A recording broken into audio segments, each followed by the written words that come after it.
Hola a todos, bienvenidos al canal. Hoy quiero hacer un video con hartas recomendaciones. Años atrás hice un video de 30 libros con los que me quedaría si usara el método de Marie Kondo. Pero todavía no hago un video propiamente tal de los 30 libros que me llevaría a una isla desierta. En ese escenario mis elecciones variarían porque la situación es diferente. Elegir 30 libros para llevarme a una isla desierta significa para mí tener mucho tiempo para leer, además de no tener distracciones.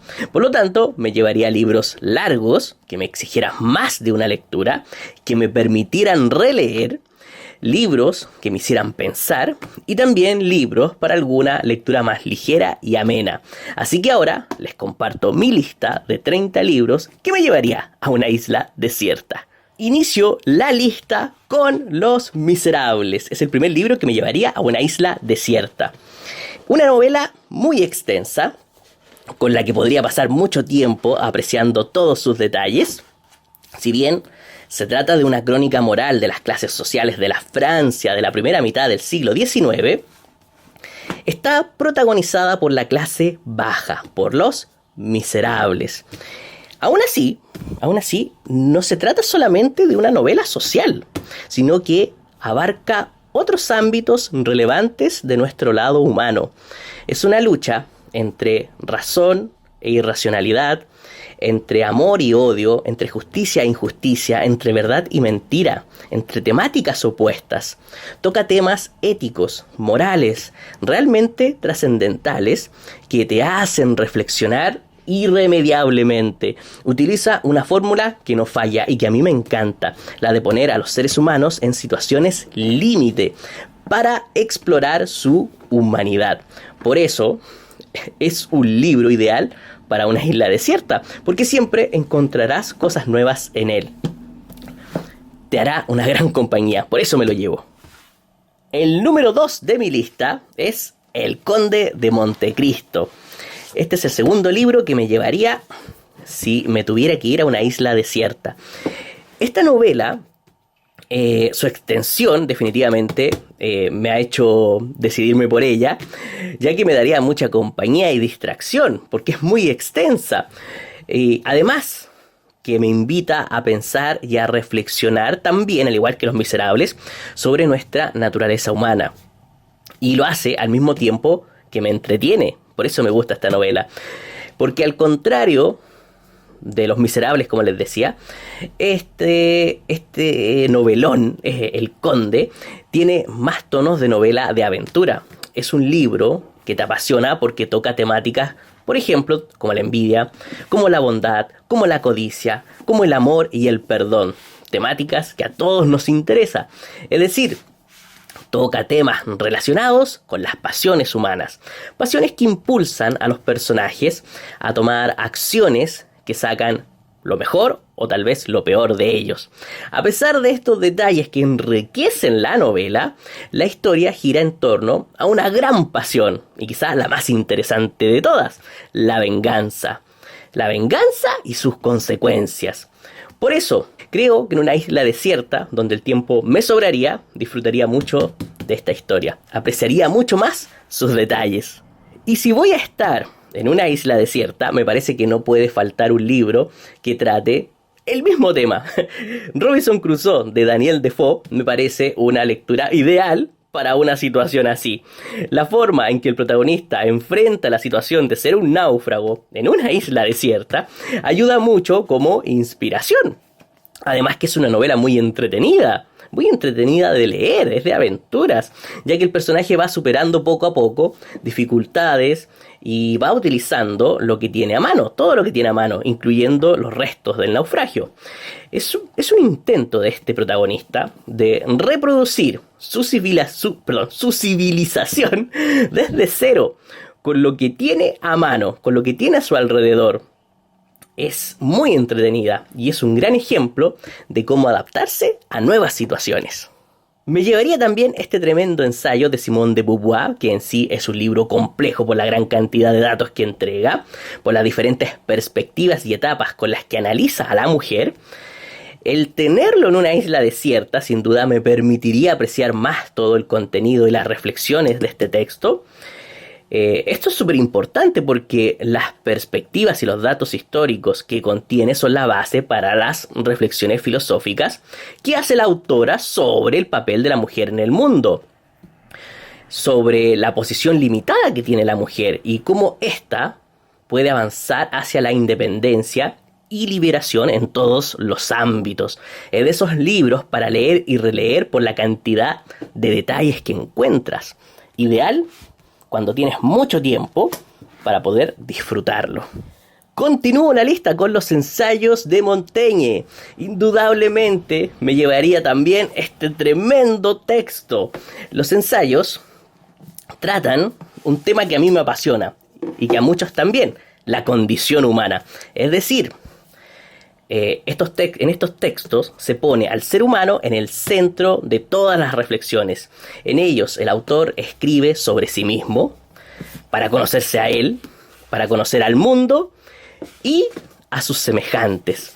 Por lo que sus textos me harían una gran compañía, ya que tocan una gran variedad de temas que van desde la educación hasta la ociosidad, de la soledad hasta la amistad, con ideas que van desde lo político y social hasta lo más cotidiano, como por ejemplo el dormir o la costumbre de vestirse. Y escribe, sobre todo, sin ninguna pretensión estilística. Su lenguaje es común y amigable, y lo va intercalando siempre con sus propias ideas y con las de otros escritores. Como por ejemplo, este autor siempre está citando a Plutarco, a Cicerón, a Tácito, a Platón o a Aristóteles, de los cuales también va incluyendo muchas citas. Además, incluye sus propias anécdotas. Eso es muy interesante. Es un libro que no busca ser solemne, para nada, sino trata de ser común, simple, al alcance de las personas, pero lleno de sabiduría. Por eso es más un libro de cabecera, de eterna consulta, ideal para tenerlo cerca y estar todo el tiempo leyendo pequeños textos.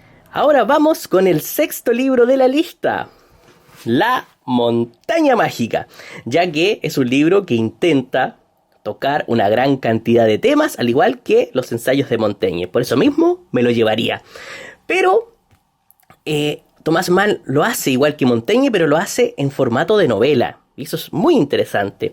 ¿Por qué? Porque utiliza el formato de la novela de aprendizaje. Es decir, su personaje principal va aprendiendo a medida que vive experiencias, a medida que interacciona con otros personajes, que dialoga con otros personajes. Me refiero a Hans Castorp, quien debe visitar a su primo en un sanatorio en la montaña. Allí este protagonista entablará relaciones con otros enfermos y también con el personal del sanatorio. Cada uno de ellos, muy bien trazados por Thomas Mann, representan una problemática de principios del siglo XX, ya sea una problemática social, espiritual o filosófica. Y en su interacción con Castorp, reflexionan y analizan dichos problemas. Es una novela ideal para una isla desierta, porque aborda todas las aristas importantes de la vida de una persona, las cuales aún se mantienen vigentes en nuestro tiempo y no pierden su frescura. Puede ser un poco denso, sí, pero en la soledad de una isla, una novela así la apreciaría muchísimo.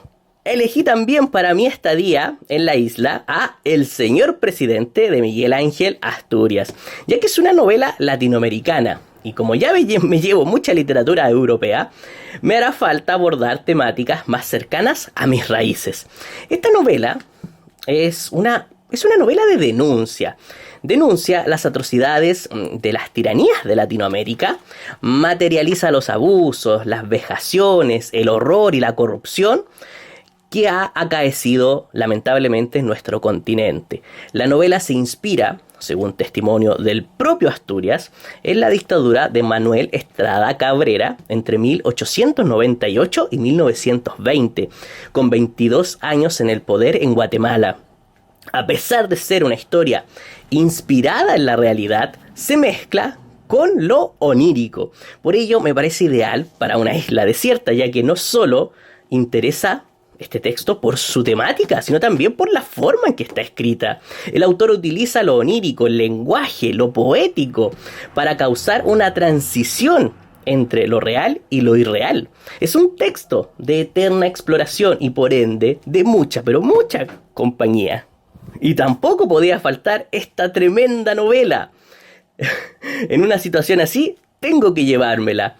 Una de las obras maestras de la literatura universal, Don Quijote de la Mancha. ¡Qué gran oportunidad! Se fijan que cuando uno piensa en una isla desierta, uno lo ve como una oportunidad de deshacerse de distracciones y poder apreciar grandes obras de la literatura. ¿Se fijan? La cantidad de temas y situaciones que contiene el Quijote la hacen también, junto a los ensayos de Montaigne, por ejemplo, una de las grandes obras humanísticas de todos los tiempos.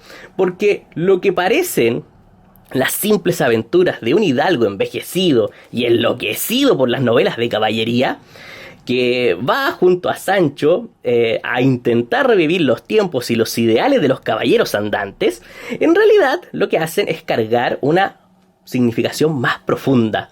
La sátira en Don Quijote no es más que un camino para ahondar en los misterios de lo humano. Y para lograrlo no basta con contar una simple historia, sino utilizar todos los elementos narrativos para lograrlo. Es por eso que el Quijote sienta las bases de la novela moderna. Por sus narradores, por sus estilos, por sus tiempos narrativos, sus personajes, su lenguaje y toda su forma artística. Todo ello apunta a explorar los infinitos pliegues de lo humano. Y por todo eso es una lectura ideal para una isla desierta, para leerla en todos sus niveles. En el número 9, persuasión. Yo creo que en una situación así no me puede faltar un libro de Jane Austen, y elegí llevarme Persuasión. Me encanta el mundo de las clases sociales acomodadas inglesas de la época de la regencia, y la historia de Persuasión es de esas para poner mucha atención, ya que los personajes no resaltan por sus desplazamientos espaciales, sino por sus emociones y sentimientos, los cuales expresan a través de sus acciones y gestos. Son, como les digo, detalles. El mundo que nos describe Austen en Persuasión es el mundo del detalle, de las situaciones cotidianas, donde parece que no sucede nada, pero una gran conocedora de la naturaleza humana, como es Jane Austen, demuestra que en una caminata por el jardín, en una conversación, en una cena o en una pequeña reunión social, suceden infinidad de cosas a nivel emocional. Se toman decisiones, se generan complicidades, se revelan u ocultan sentimientos, una sonrisa, una mirada, el tono de las palabras, todo tiene un sentido, un significado, que pasa casi siempre de lo individual a lo social. Los detalles y fijarse en ellos es lo que amo en este tipo de novelas. Y en el número 10, El Señor de los Anillos. Como se han dado cuenta, estoy privilegiando las novelas detallistas y extensas en mis elecciones. Y no podía faltar una novela que utiliza con maestría este elemento para plasmar un paisaje fantástico como el de la Tierra Media. Sí, me refiero a Tolkien. El Señor de los Anillos, específicamente esta, mi edición ilustrada, es una tremenda obra para poder llevarse a una isla desierta, sobre todo con estas ilustraciones preciosas. Este libro en cierto modo cumple el deseo de Tolkien, ya que para él su obra era una sola gran novela. El Señor de los Anillos para él era una sola gran novela, pero por decisiones editoriales se separaron en 3 partes. Pero gracias a que hicieron esta edición ilustrada, unieron las 3 partes y de alguna forma Tolkien cumplió su sueño. Así nos transportamos al fascinante mundo de la Tierra Media, al cual me gustaría ir de vez en cuando si estuviera en una isla desierta, ser parte del viaje de Frodo y la comunidad. No, realmente maravilloso. En el número 11 no podía faltar Almas Muertas, una de las grandes novelas rusas del siglo XIX. Almas Muertas del tremendo Nikolai Gogol, que no solo es una novela divertida, sino que busca la crítica social y humana a partir de la sátira. En ella, su protagonista, Pavel Ivanovich Chichikov, un tipo oportunista y sinvergüenza, va de pueblo en pueblo en zonas rurales buscando propietarios para comprar sus sirvientes, también conocidos como almas. Pero lo que sorprende de este relato es que Chichikov quiere comprar almas muertas, es decir, sirvientes, que todavía figuran en el papel como vivos, pero que realmente están muertos. Pero administrativamente no. Gogol sorprende en esta novela al presentar un antihéroe como protagonista, ya que se aleja de esos seres perfectos y pone como protagonista a un ser totalmente imperfecto, corrupto, aprovechador, sinvergüenza. Y a través de esta situación disparatada, trata de hacer una denuncia de cómo se trata a los seres humanos como meros objetos de intercambio. A través del humor, Gogol nos lleva a un paseo por el lado oscuro del alma humana. Seguimos con el Borges esencial. Tampoco podía faltar en mi lista la obra de Borges. Y voy a aprovechar que existe este libro de la RAE para llevarme más de un libro de él. Aquí hay 2 libros en uno. Estoy haciendo trampa. El Borges esencial trae 2 libros de cuentos de Borges. Trae ficciones y el Aleph. Además, trae un puñado de su poesía y de sus ensayos. Una increíble selección. Un poco de lo mejor de Borges. De esa forma, podré en la isla ir a través de los cuentos borgianos a esos lugares inexplorados, fuera del tiempo. Podré disfrutar de esas historias que se desplazan a planos míticos, a lo ancestral, a tiempos remotos, a esos terrenos que Borges amaba. Que también el autor complementa muy bien con lo que puede haber de interesante en la filosofía, en la literatura. Él juega con la narración para formar laberintos que pueden ser espaciales, temporales, textuales.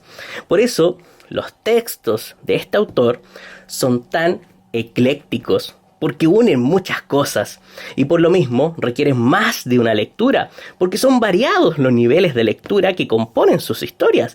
Y por lo mismo, interesante de indagar en una situación como en la de una isla desierta. Y siguiendo con la lista, en el lugar número 13 está La prisión de la libertad. No podía faltar tampoco este libro de cuentos de Michael Ende, que está inspirado en los cuentos también de Jorge Luis Borges. Es un libro de cuentos más enfocado para un público adulto y que también están inspirados por el padre de Michael Ende, el pintor surrealista Edgar Ende. En La prisión de la libertad encontraremos 8 cuentos, algunos individuales, otros relacionados entre sí, pero que comparten el deseo de adentrarse en el plano mental de sus personajes, los cuales están en una constante búsqueda de algo que solucione una inquietud que se encuentra entre el plano interior y el exterior de la realidad. Inquietudes que albergan desde siempre, desde que nacen, o que se gestan por alguna situación que deben afrontar. La solución siempre está relacionada con el arte, como medio para interpretar lo que la simple razón no puede. Libro ideal para explorarlo capa a capa en una isla desierta. Y en el número 14 no podía faltar Jane Eyre. No podía irme a una isla desierta sin mi libro de Jane. No solo me gusta la novela, sino que Jane es uno de mis personajes literarios favoritos. Es mi crush literario. Lamentablemente mi edición es muy viejita. Tan viejita que está a 2 columnas, pero no importa. Al ser una novela de aprendizaje, es decir, es un Bildungsroman, puedes apreciar el crecimiento del personaje principal, de Jane, desde que es muy pequeña. Y eso hace que entiendas sus actitudes y las decisiones que toma cuando va creciendo. Me gusta cómo la autora juega con el paisaje de fondo, cómo interactúa la naturaleza con lo que su protagonista va sintiendo. Puro arte. El libro tiene escenas preciosas que leería una y otra vez. que en una isla desierta me harían mucha, pero mucha compañía. Me encanta. En el lugar número 15 hemos llegado a la mitad de la lista. No tengo quizá la mejor de las ediciones de las 1001 noches, pero este libro me lo tengo que llevar. Son historias que no podría vivir sin ellas, tienen que estar conmigo. Son tantos relatos y tan diversos que jamás uno se cansa de leerlas, por eso me las tengo que llevar. Es entretención asegurada. Como pertenecen a la tradición oral de un Oriente medieval, sus cuentos no solo narran historias fantásticas, sino que también te transportan a otra época. Es genial. Te transporta a otros mundos, a tierras lejanas, a tierras míticas, que también tanto gustaban a Borges. Por eso Borges era un gran admirador de estos relatos. En estos cuentos se reúnen temáticas del tipo románticas, por ejemplo, mágicas, morales, con un alto contenido de lo exótico. Incluso hay cuentos de tipo policíaco, hay de todo aquí. Por lo mismo, los personajes de los relatos también son muy variados. Hay hadas, por ejemplo, te vas a encontrar con reyes, con visires, con genios, con esclavos, ladrones, etc. Se encuentra de todo en este libro y todo va entremezclado de una manera muy natural, no se siente forzado. Son tantos los elementos que jamás uno se aburre de leer estas historias, así que siempre hay que llevarlas consigo. Me encantan. También me quiero llevar este clásico latinoamericano, La ciudad y los perros, de Mario Vargas Llosa, una verdadera obra maestra que en una isla desierta no me podía faltar. Una novela con la que jamás me adormecería, imposible, y que todo el tiempo me estaría generando emociones intensas. Es una novela violenta, es racista, es machista, es brutal y en ocasiones repulsiva por las acciones de los personajes, que son estudiantes de un colegio militar. El Colegio Militar Leoncio, si no me equivoco, Leoncio Prado en Lima, que es un establecimiento que funciona en la novela como un microcosmos para ejemplificar a pequeña escala lo que sería a gran escala la gran ciudad, la cual conoceremos a través del pasado y el presente de los personajes. Es una novela que a partir de lo particular, de lo individual, se va expandiendo hacia lo general, a lo social, con relaciones complejas que involucran ideologías, valores, jerarquías, en fin, todo lo complejas que pueden llegar a ser las dinámicas sociales de aquel tiempo, en una lucha constante entre quién domina a quién. Tampoco podía dejar fuera de la lista a la escritora chilena María Luisa Bombal, una de mis favoritas, con este libro que no solo trae sus dos novelas fundamentales, como son La última niebla y La amortajada, también trae varios de sus cuentos. A María Luisa Bombal siempre puedes releerla, eso es lo que me encanta de su literatura. Sus historias no son para olvidar, porque lo que brilla aquí es su estilo, su forma. En sus temáticas predomina lo femenino, lo interior. Sus propias pasiones y problemáticas se comunican a través de la intensidad de su prosa. Va mezclando realidad y fantasía por medio de un lenguaje que se acerca más a lo poético. Es precioso leerla, porque para poder pasar a lo fantástico, para deformar la realidad, ella se aleja de lo concreto y se acerca a lo poético, a lo subjetivo. De esa forma, tú puedes, al leerla, sentir cómo manifiesta sonidos, formas, colores, la naturaleza misma. Leerla es realmente vibrante. Los demonios de Dostoyevsky, una novela monumental que me llevaría a una isla desierta. Si bien este autor ruso tiene muchas novelas para elegir, me llevaría Los demonios, por ser una de sus novelas más violentas e impactantes. Está basada en un hecho real. Los demonios relata cómo unos jóvenes revolucionarios intentan desestabilizar el sistema social de la Rusia del siglo XIX. En Los demonios se vive el enfrentamiento entre dos fuerzas, la influencia del mundo occidental en Rusia versus los orígenes de los rusos y sus tradiciones. Es decir, la europeización versus el rescate del mundo eslavo. Pero como Dostoyevsky nos tiene acostumbrados, lo que aparenta ser una simple novela realista, una novela de acciones, termina siendo solo un medio para profundizar en la psicología, en las almas de sus personajes, profundizando no solo en el conflicto inicial, la trama principal, sino también hacia lo esencial del ser humano. Es una novela intrincada, que requiere tiempo y paciencia, ideal para cuando tienes mucho tiempo. Otra novela que me encantaría llevarme a una isla desierta es Resurrección de Lev Tolstoy, una de las últimas novelas que publica en vida y que por lo mismo pertenece a su última etapa como escritor, etapa donde él vive un despertar, se da cuenta de sus privilegios por ser de una clase social alta y entiende que antes él hacía las cosas para sí mismo, pero luego de este despertar comprende que el verdadero sentido de la vida es ayudar a los demás. El mismo despertar que está viviendo Tolstoy, lo vive el protagonista de Resurrección, que es una especie de alter ego de Tolstoy en el libro, en la historia, y que pasa por este proceso de resurrección moral. Y a partir de su punto de vista se inicia una serie de comparaciones entre el mundo de la clase baja y el de los acomodados. Es una novela de contrastes sociales, con el fin de demostrar las injusticias que imperaban en la Rusia de aquella época. Es una novela con un fuerte tono de denuncia. Tampoco quiero que me falten en la isla desierta los relatos de detectives. Y para esta ocasión me llevaré los relatos del padre Brown de Gilbert K. Chesterton. Pero me llevo esta edición de acantilado, donde vienen, preciosa edición, donde vienen todos sus relatos. Es decir, son como 5 libros en uno. Aquí vienen, por ejemplo, vienen El candor del padre Brown, La sagacidad del padre Brown, La incredulidad del padre Brown, El secreto del padre Brown, El escándalo del padre Brown y algunos títulos que no pertenecen a ninguna colección, que son inéditos. Por eso me encanta esta edición. Sí, estoy haciendo trampa porque aquí vienen 5 libros en uno, pero no importa.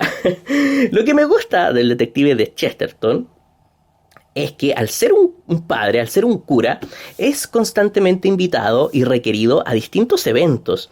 Y en su presencia siempre ocurre algún crimen asociado a lo sobrenatural. Pero el profundo conocimiento de la naturaleza humana y la capacidad de ponerse los zapatos del asesino le dan al padre Brown una tremenda habilidad deductiva para descifrar que detrás de lo sobrenatural en apariencia, siempre está la mano del hombre. Parece inocente, parece inofensivo con su paraguas, pero su agudeza psicológica y su poder intuitivo lo hacen un gran detective. Ya que me llevo Jane Eyre, también me quiero llevar otro libro de las hermanas Brontë, en este caso de Anne Brontë, y que narra la historia de otra de mis heroínas favoritas, la tremenda Helen Graham. En La inquilina de Whitefell Hall nos encontraremos con una novela de denuncia sobre el maltrato en el matrimonio, el alcoholismo y toda la injusta presión social que se ejerce sobre la mujer. Es una novela valiente para la época, que está escrita como una historia dentro de otra historia y que está compuesta por una narración epistolar para luego dar paso a una narración de diario de vida. Esta estructura narrativa permite la profundización en la mente de los personajes, en sus aciertos y errores, mostrando la naturaleza contradictoria de nosotros los seres humanos. Si bien no es mi novela favorita de las Brontë, porque primero está Cumbres, y después está Jane Eyre, y después está esta, es sin duda una pieza clásica que se lee con mucha intensidad y pasión, ideal para los días de soledad. ¿Por qué no me llevo Cumbres y sí me llevo esta? Porque Cumbres la incluí en otro top hace algún tiempo y esta novela tiene tanta calidad que tenía que incluirla aquí. En esta lista tampoco podía faltar una de las mejores novelas de Hermann Hesse, El lobo estepario. Sin duda, una de las novelas donde más profundiza en la naturaleza humana, pero lo hace a partir de sí mismo. Cuando se gestó esta novela, perdón por la edición, no es la mejor, pero es la única que tengo.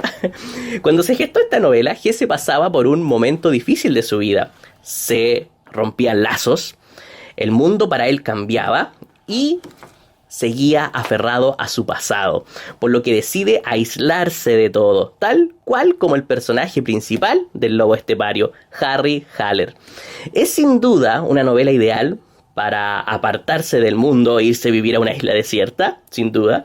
El lobo estepario funciona como un proceso de reestructuración. Así funciona esta novela. Es un hombre que ha tocado fondo y de alguna forma intenta reconstruirse. Y para eso necesita tiempo, espacio, necesita observar, vivir nuevas experiencias, conocer a otras personas. Y junto con él, los lectores podemos ir recorriendo nuestro propio camino hacia nuestra verdadera esencia.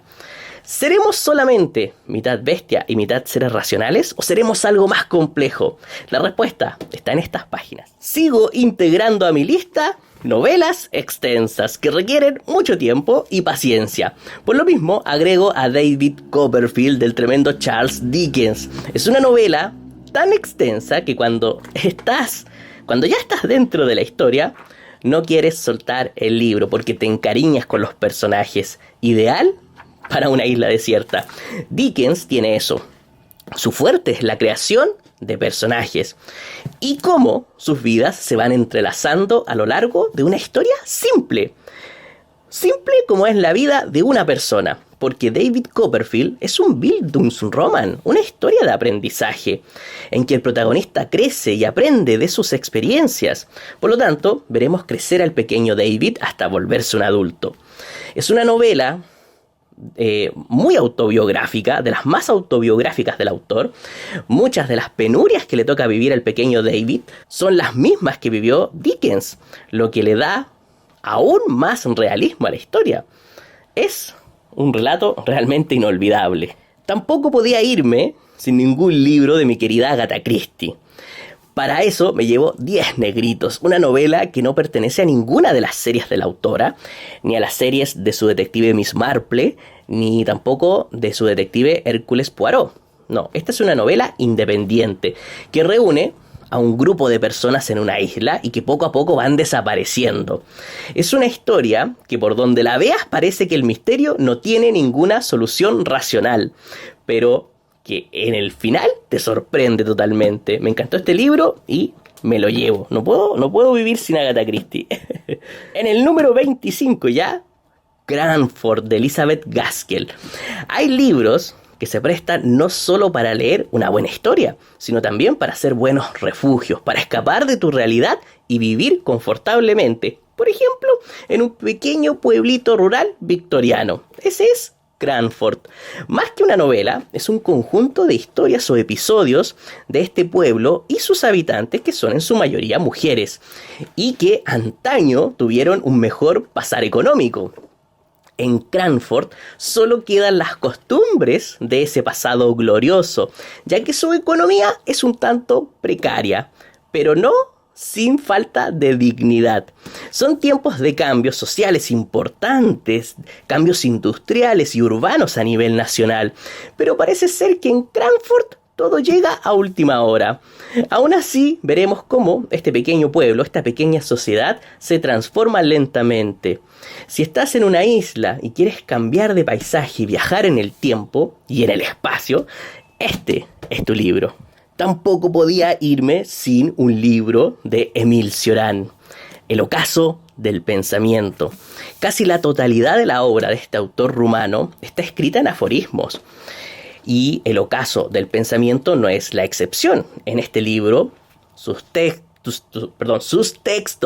y pensamientos son mucho más despiadados e inclementes.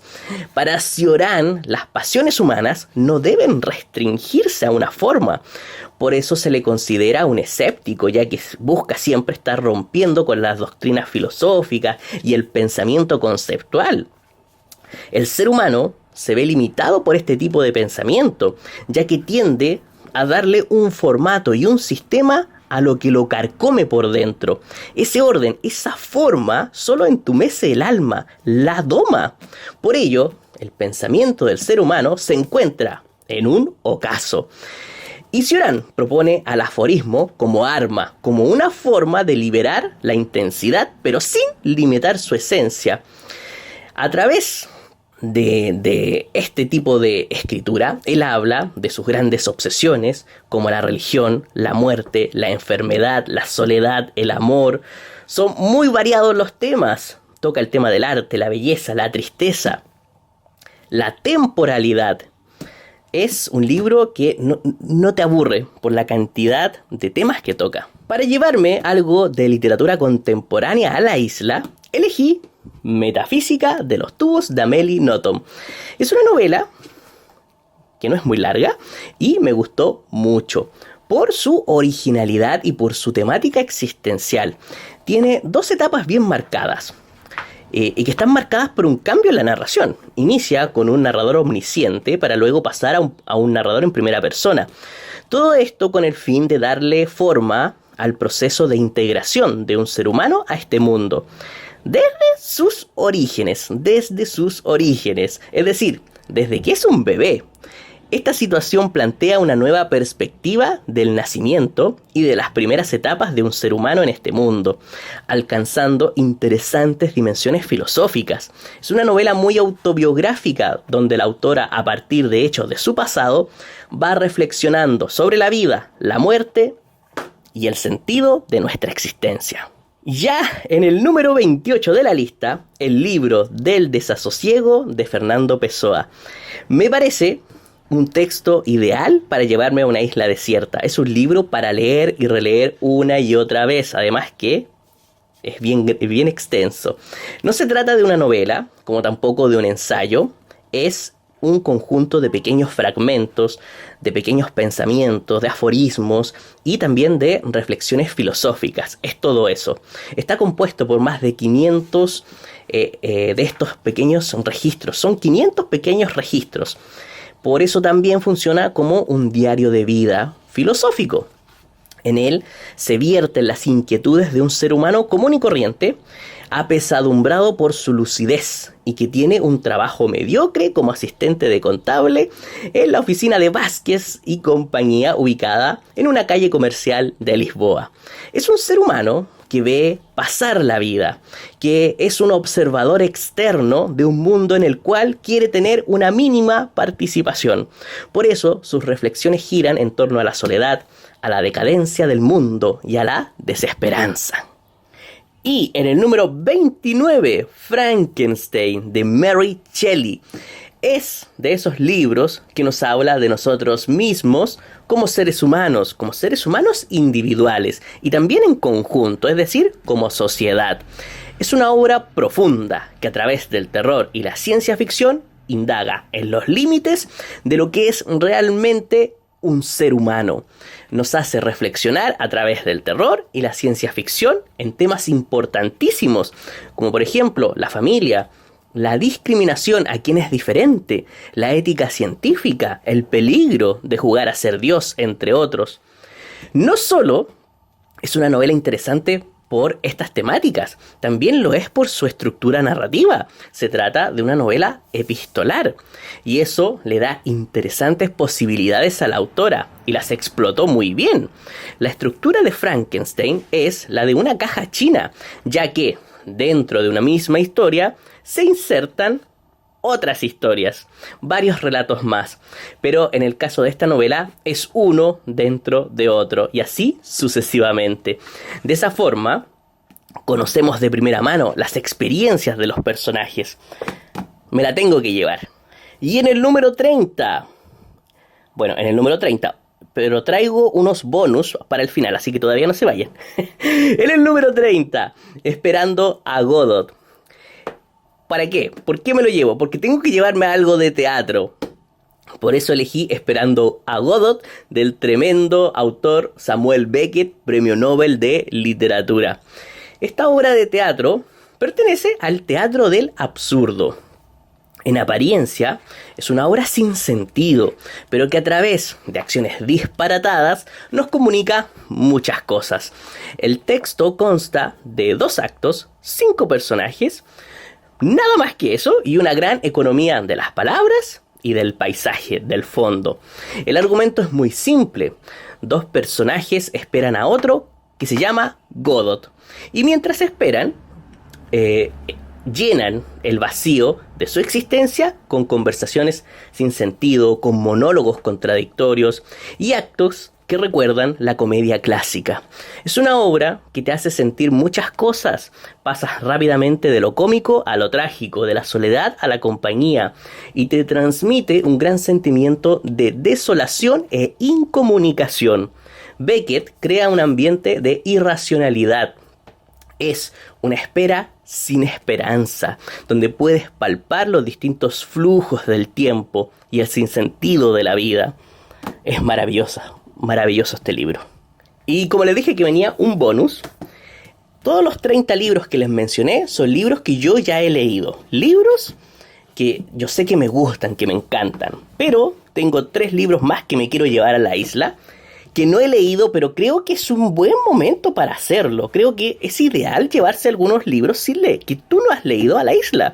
Yo creo que es ideal. Y me tengo que llevar la Divina Comedia. Aprovecharía el tiempo para leerla. Me parece un lugar ideal, ya que es un eterno pendiente para mí. Y también, lógicamente, el Ulises de James Joyce. También me lo llevaría. Son proyectos que en una isla desierta podría completar. Y, lógicamente, el más grande de todos, la Biblia, otro libro que sé que necesita un gran tiempo y mucha paz y mucho silencio para poder apreciarla bien. Creo que en esa situación sería ideal. Bien, espero que les haya gustado esta extensa selección de libros y nos vemos la próxima semana.